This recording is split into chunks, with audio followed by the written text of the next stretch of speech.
एफिसी अध्याय 1।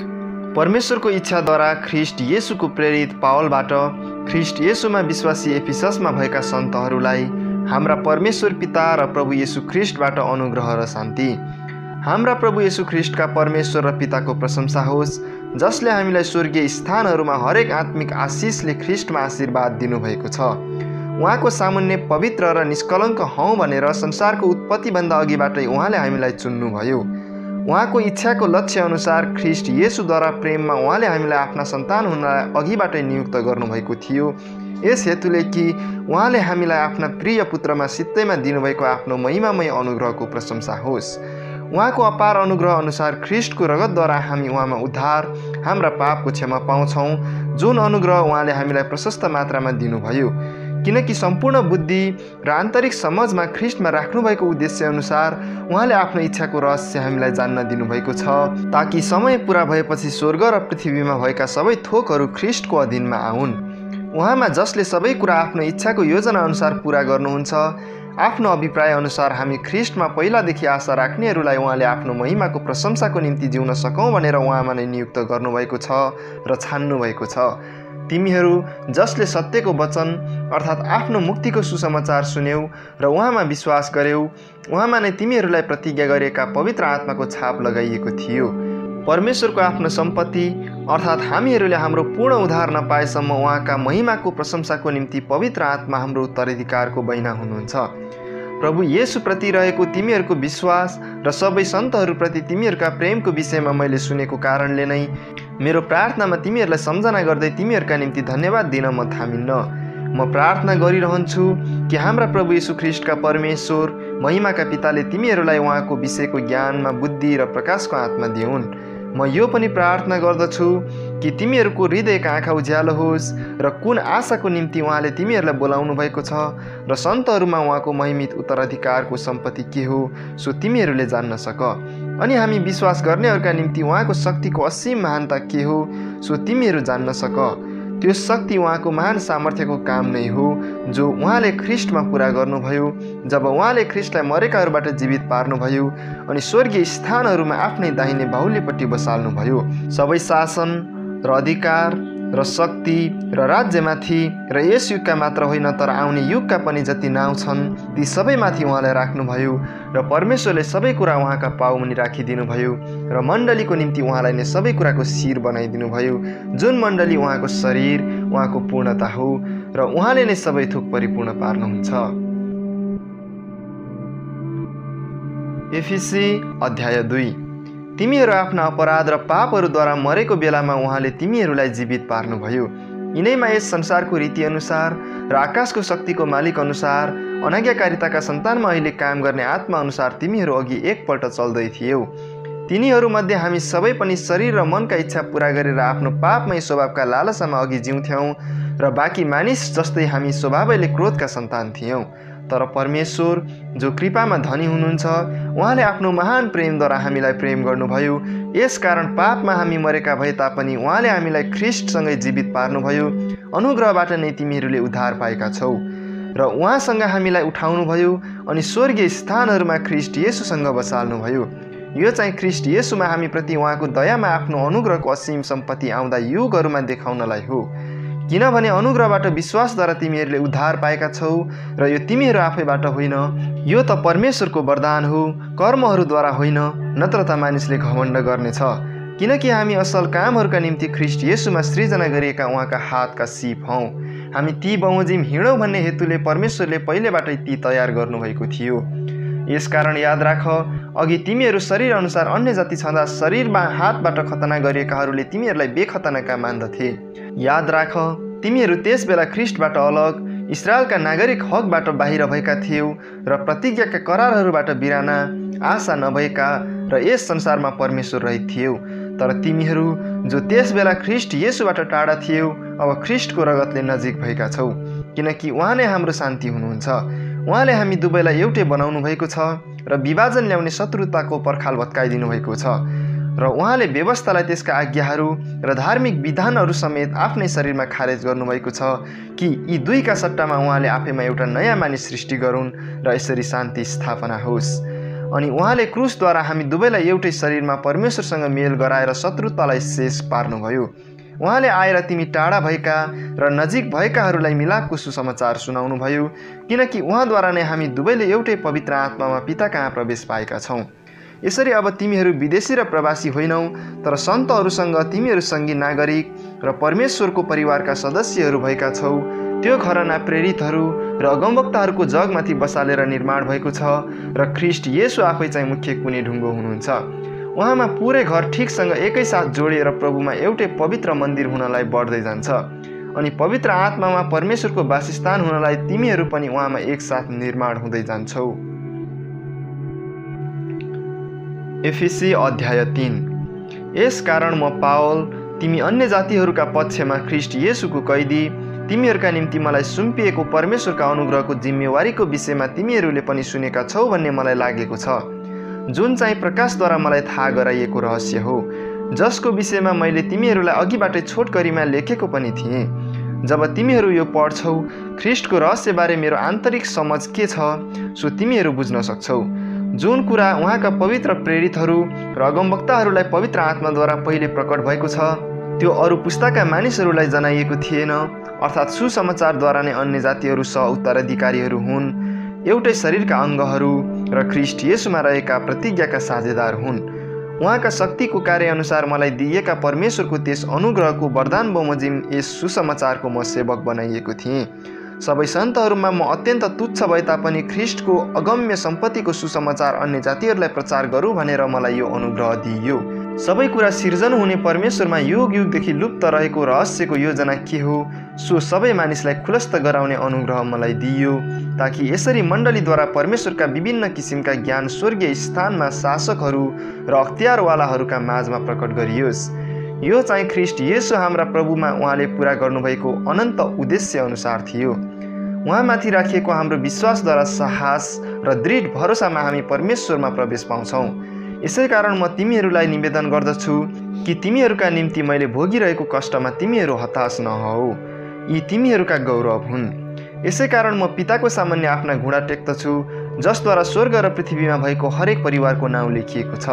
म प्रार्थना गर्छु कि उहाँका महिमाको सम्पत्ति अनुसारको शक्तिले उहाँका आत्माद्वारा भित्री मनुष्यत्वमा तिमीहरूलाई शक्तिशाली पारुन् र विश्वासद्वारा ख्रिस्ट तिमीहरूका हृदयमा वास गरून् र प्रेममा जरा गाडिएका र दरिला भएर सबै सन्तहरूसँग चौडाइ, लम्बाइ, उचाइ र गहिराई के रहेछ सो बुझ्ने शक्ति प्राप्त गर्न सक र ज्ञानलाई मात गर्ने ख्रिस्टको प्रेमलाई थाहा पाउन सक, ताकि परमेश्वरको सारा पूर्णताले तिमीहरू भरिपूर्ण हौ।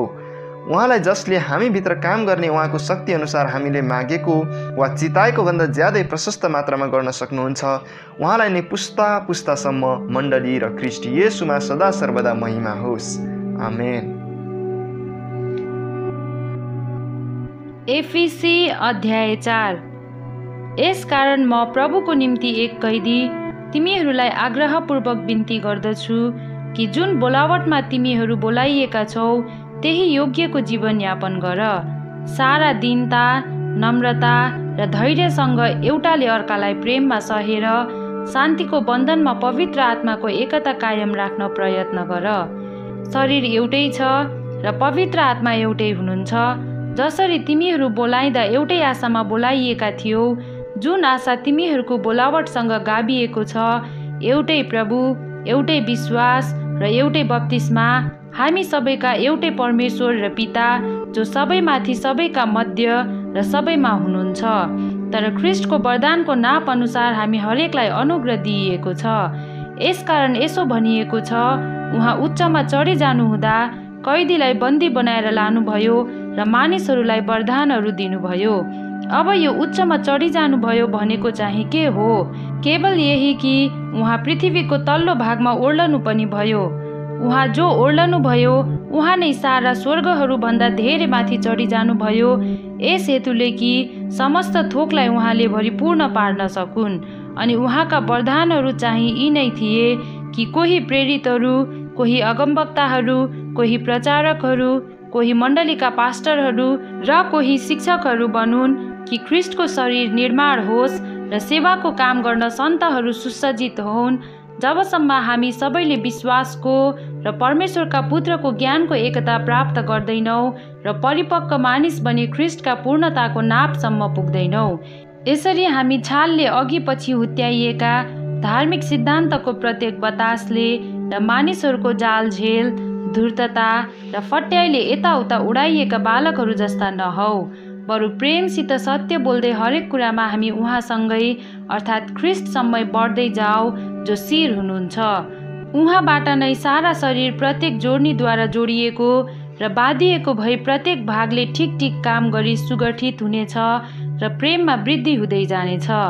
अब म यो जोड दिएर प्रभुमा भन्दछु र प्रभुमा गवाही दिँदछु कि अन्य जातिहरू जसरी तिनीहरूका विचारको व्यर्थतामा जिउँछन् त्यसरी तिमीहरू अबदेखि उसो नजियो।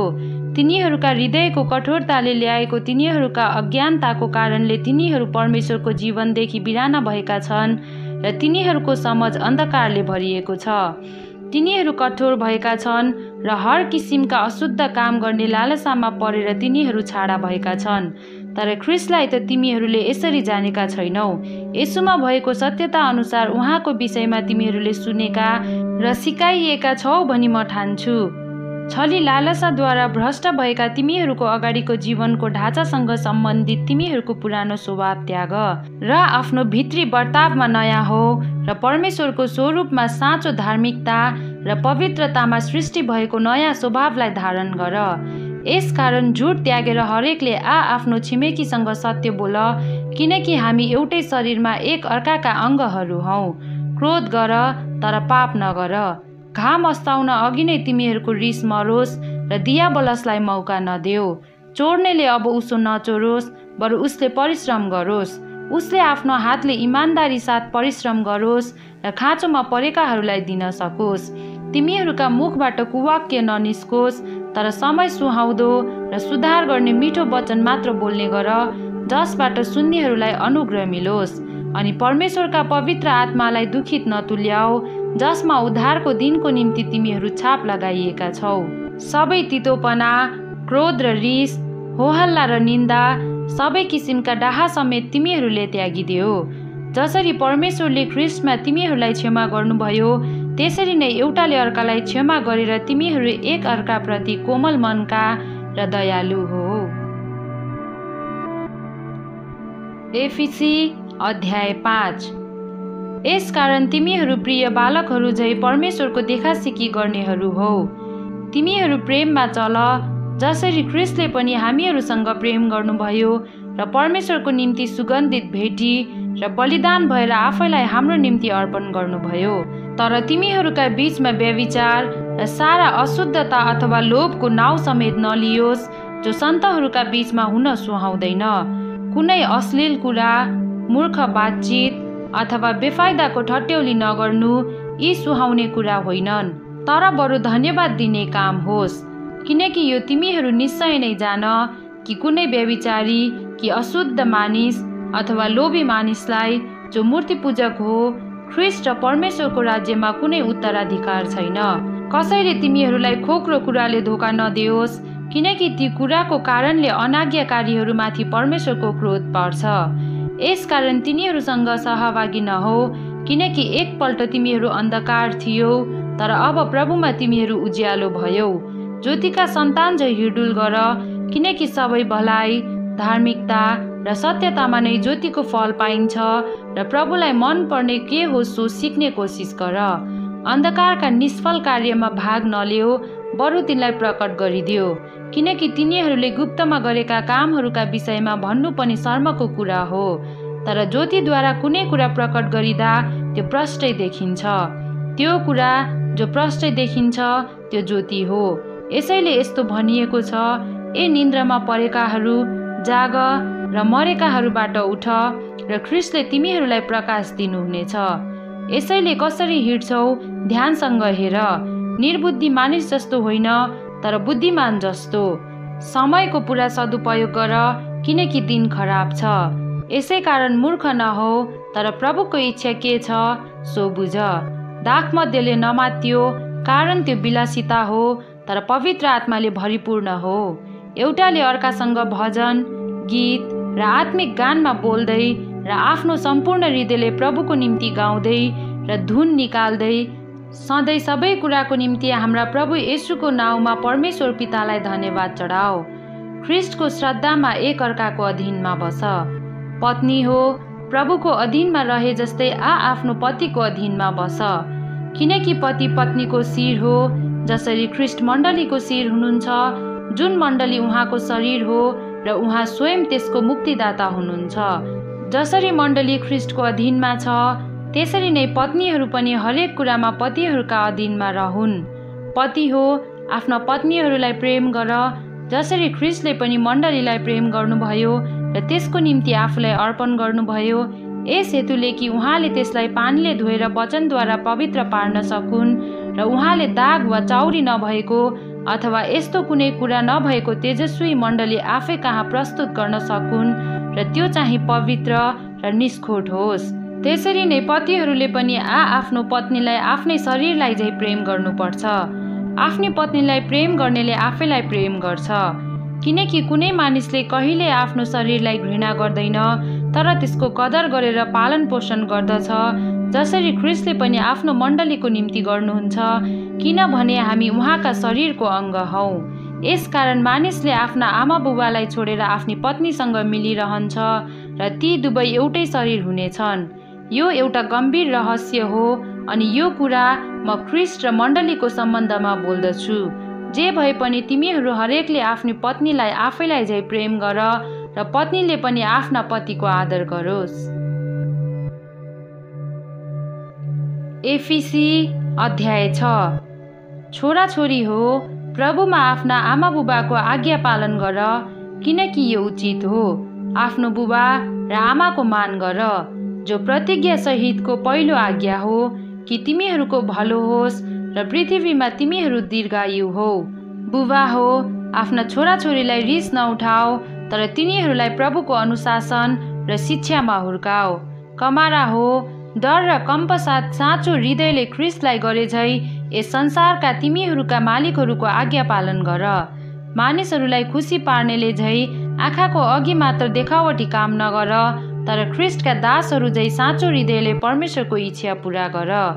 मानिसहरूका निम्ति होइन, तर प्रभुको निम्ति जस्तै गरी सदिच्छाले सेवा गर, यो जानेर कि चाहे त्यो कमारा होस् चाहे फुक्का, जसले असल काम गर्दछ त्यसले प्रभुबाट सोही बमोजिम पाउनेछ।